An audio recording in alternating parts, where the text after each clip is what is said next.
আমরা এখন আছি মেচি নদী মানে ইন্ডিয়া আর নেপাল বর্ডারে। কিন্তু এখানে কেন এলাম আমরা, এই প্রশ্নের উত্তর জানতে হলে তোমাদের পুরো ব্লগটা দেখতে হবে। তাহলে শুরু থেকে শুরু করা যাক। এখন সময় হলো সকাল 5টা আর আমরা বেরিয়ে পড়েছি মর্নিং ওয়াক করতে।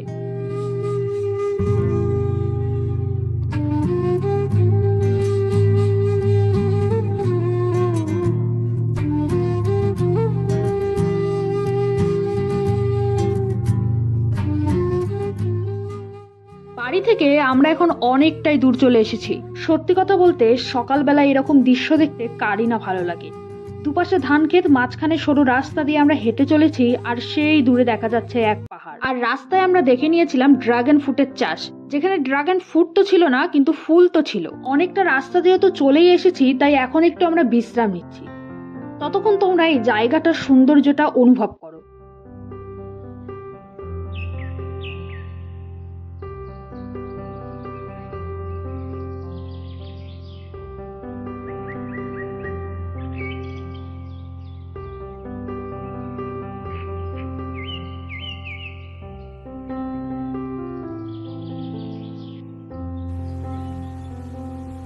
এখানে বিশ্রাম নিতে নিতে আমরা ডিসাইড করলাম যে আমরা যখন মেচি নদীর এতটা কাছে এসেই পড়েছি তাহলে একদম মেচি নদীতেই যাওয়া যাক, মানে আর কি ইন্ডিয়া আর নেপাল বর্ডার। আর সেই কথা মতোই আমরা এই সুন্দর ভিউটাকে পেছনে ফেলে আবার হাঁটতে শুরু করি।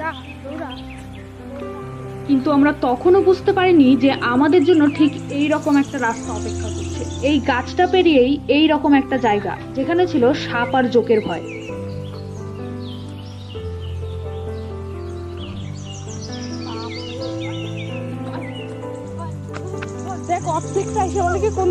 কিন্তু আমরা যখন একবার বলেছি যে মেচি নদী যাবই, তার মানে যাবই, কারণ সেখানে একটা সুন্দর ভিউ আমাদের জন্য অপেক্ষা করছে।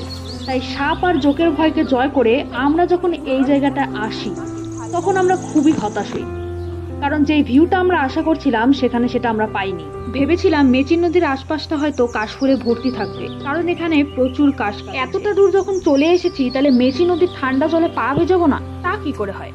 তাই আমরা চললাম মেচি নদীর উদ্দেশ্যে। আর যাওয়ার সময় আমরা দেখতে পেলাম প্রচুর কাশফুল, যেটার জন্য এখানে আসা। আর আমরা যদি এই পর্যন্ত না আসতাম আমরা জানতেও পারতাম না যে সামনের দিকে অনেক কাশফুল গাছ আছে।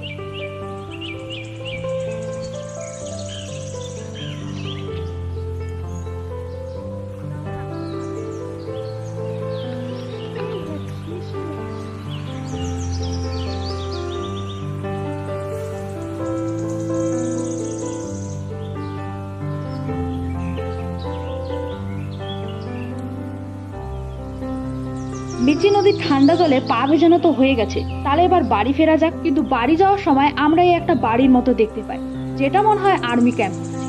তাই আমরা ডিসাইড করি তাহলে এই ছাদের উপরে যাওয়া যাক, এখান থেকে ভিউটা হয়তো বেশ ভালো আসবে। আর তাই আমরা এই ছাদের উপরে উঠে পড়লাম। আর এখান থেকে ভিউটা সত্যি অসাধারণ। না না, এটা না, এইটা।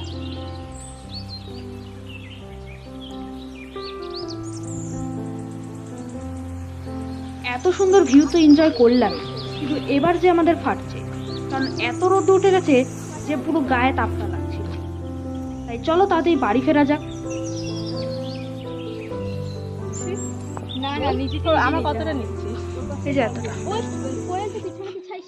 দেখছি, এদিকে এখানে